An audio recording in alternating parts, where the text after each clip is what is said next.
प्रयागराज में गंगा यमुना सरस्वती के मिलन वाले संगम का जल बंगाल की सियासत तक पहुंचने लगा है। तब इस सियासी दस्तक को ध्यान से समझने की जरूरत है कि क्या जिस कुंभ में 45 दिन में 66 करोड़ 30 लाख लोगों ने स्नान किया है, उस महाकुंभ का 2025 में बिहार, 2026 में पश्चिम बंगाल और 2027 में उत्तर प्रदेश के विधानसभा चुनाव समेत 2029 के लोकसभा चुनाव तक बड़ा असर दिखने वाला है। 45 दिन में 66 करोड़ स्नान, 3 राज्यों और लोकसभा चुनाव 2029 में क्या इसका असर दिखेगा? नमस्कार, मैं हूं सुशील गिरीश। आप देख रहे हैं 7 टीवी भारत। आज की खबर के साथ आइए शुरू करते हैं हमारे खास प्रोग्राम प्राइम अपडेट को। बात समझनी है तो पूरी सुननी पड़ेगी, वीडियो में आखिरी तक बने रहिए। प्रयागराज का नाम तब इलाहाबाद था, बात 2013 की है। कुंभ में बड़े बड़े संत सम्मेलन से पहले विश्व हिंदू परिषद के तत्कालीन सबसे बड़े नेता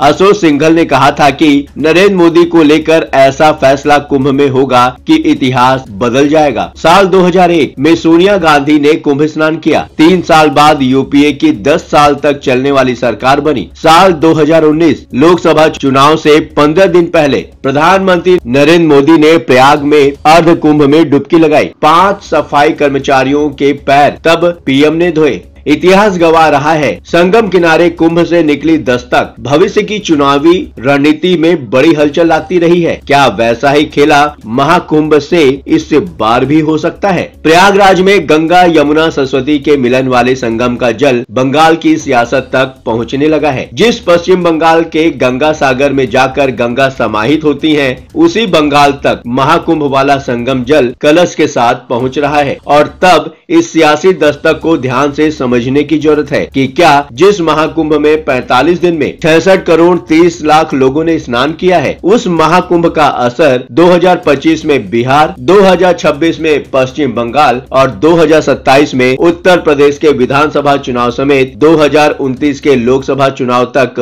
बड़ा असर दिखाने वाला है। सवाल सुनकर आपको संभव है ये लगा हो कि 4 साल बाद तक के चुनाव में महाकुंभ के असर की दस्तक किस आधार पर हम परखने लगे हैं। जवाब यह है कि जिस देश में 2024 के लोकसभा चुनाव में 80 दिन के भीतर कुल 64 करोड़ 40 लाख लोगों ने मतदान किया, वहीं 2025 में 45 दिन के भीतर 66 करोड़ 30 लाख लोगों ने आकर महाकुंभ में स्नान किया है। यानी मतदान से ज्यादा कुंभ स्नान। और इतिहास गवाह है कि कुंभ से निकली दस्तक से हलचल हर बार बड़ी निकली है। 2013 के प्रयाग कुंभ में 7 फरवरी धर्म संसद में नरेंद्र मोदी के नाम को लेकर संतों ने समर्थन किया था और 2014 में वह प्रधानमंत्री बने। 12 साल पहले नरेंद्र मोदी तब कुंभ स्नान करने तो नहीं पहुंच पाए थे, लेकिन 2019 में अर्ध कुंभ में प्रधानमंत्री ने संगम स्नान तब किया था जब लोक चुनाव का ऐलान होने में 15 दिन बाकी थे। तब 42 साल बाद किसी प्रधानमंत्री ने संगम में स्नान किया था।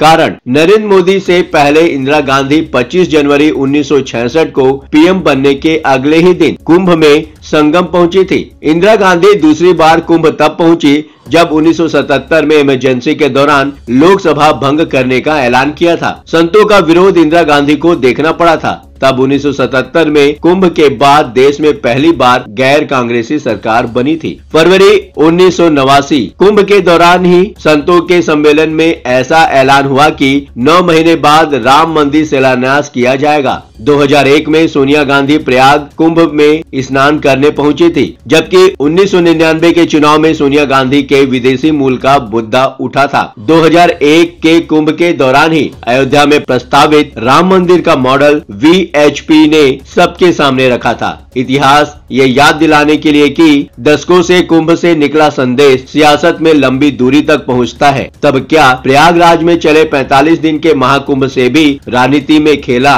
हो सकता है, जिसकी बेचैनी 14 महीने बाद चुनावी मैदान में आने वाले राज्य पश्चिम बंगाल की मुख्यमंत्री ममता बनर्जी में दिखने लगी है। अभी चुनाव बिहार में होने वाला है। अगले साल अप्रैल में जाकर पश्चिम बंगाल का विधानसभा चुनाव होना है। उससे पहले पश्चिम बंगाल की राजधानी कोलकाता में बीजेपी नेता नारायण चट्टोपाध्याय कलश में कुंभ से संगम जल लेकर बीजेपी दफ्तर पहुंचे। बीजेपी के नेता अगर कुंभ का जल लाकर कोलकाता में शुद्धि इसलिए कराना चाहते हैं, क्योंकि ममता बनर्जी ने महाकुंभ को मृत्यु कुंभ कहा, तो ममता भी ये बात समझने लगी है कि इस बार बीजेपी कुंभ का चक्रव्यूह रच सकती है। ये ममता बनर्जी का आत्मविश्वास है या ममता आशंकित है? जहां मृत्यु कुंभ कहे जाने के बाद से ही ममता को घेरने के लिए बीजेपी रणनीति बनाने लगी, वहीं ममता अपने पार्टी कार्यकर्ताओं से कहती है कि चिंता मत करो, खेला होगा। ये खेला की बात अभी से ममता के कहने के पीछे जो सियासत है उसको समझने की जरूरत है। कारण पश्चिम बंगाल में 70% आबादी हिंदू है, जबकि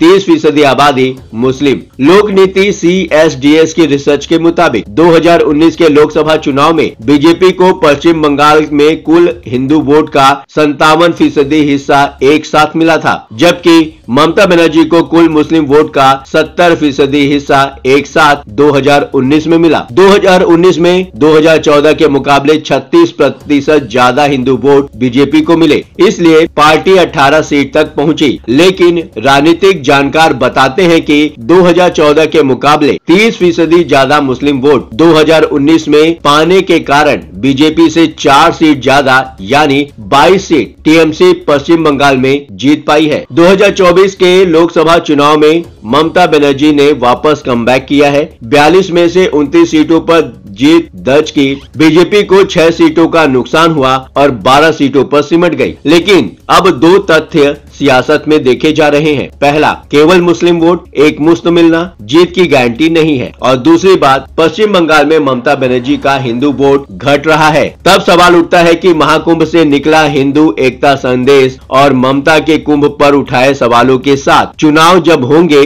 तब 16 साल के लगातार शासन के खिलाफ सत्ता विरोधी हवा थोड़ी भी हुई तो क्या बंगाल पहली बार बीजेपी जीत सकती है? वहीं लोकसभा चुनाव की बात करें तो 2024 के लोकसभा चुनाव में बीजेपी ऐतिहासिक जीत के बावजूद भी अगर अपने दम पर अकेले बहुमत वाली सीट इस बार नहीं पाई, तो इसकी वजह हिंदू वोट है, क्योंकि मुस्लिम वोट लगातार विपक्षी दलों को 10 में से 9 तक मिलता है। लेकिन जिस हिंदू वोट को बीजेपी ने बड़े स्तर पर 2014 से जोड़ा, वो बाद में बंटने लगा। याद करिए, फिर 2 नारे आए। एक नारा बटेंगे तो कटेंगे, दूसरा नारा एक है तो सेफ है। इनका जिक्र महाराष्ट्र चुनाव तक तो हुआ, लेकिन दिल्ली चुनाव में ये नारे नहीं लगे। तो क्या अब आगे इनकी जरूरत नहीं पड़ेगी? क्योंकि महाकुंभ ने अब वो लकीर खींच दी है जहां सवाल उठाने वाले एक तरफ, आस्था में डुबकी लगाने वाले दूसरी तरफ। क्या महाकुंभ ने जोड़ा होगा हिंदू वोट? 2024 के लोकसभा चुनाव में एनडीए को मुस्लिमों का केवल 8% वोट मिला। इंडिया गठबंधन को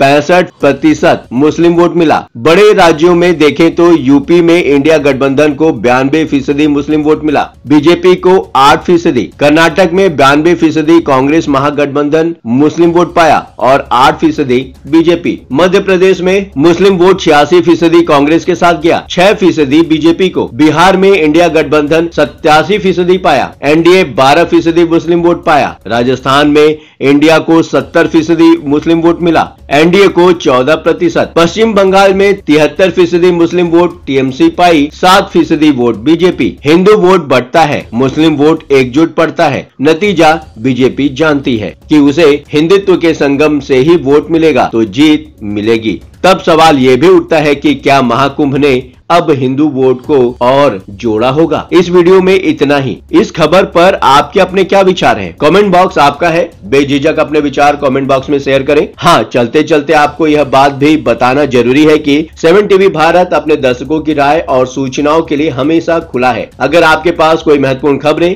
अहम घटना, सामाजिक मुद्दा या कोई ब्रेकिंग अपडेट हो तो वीडियो में दिए गए नंबर पर व्हाट्सएप द्वारा आप हमसे संपर्क कर सकते हैं। आपके विचार, आपके सुझाव हमारे लिए मायने रखते हैं। अब आपकी बात नहीं रहेगी अनसुनी। ये प्लेटफॉर्म है आपका, आपकी आवाज को बुलंद करने का। वीडियो पसंद आया हो तो वीडियो को लाइक करें, साथ ही चैनल को सब्सक्राइब करके 7 टीवी भारत के परिवार का हिस्सा बने। लगातार खबरों के लिए बने रहिए 7 टीवी भारत के साथ।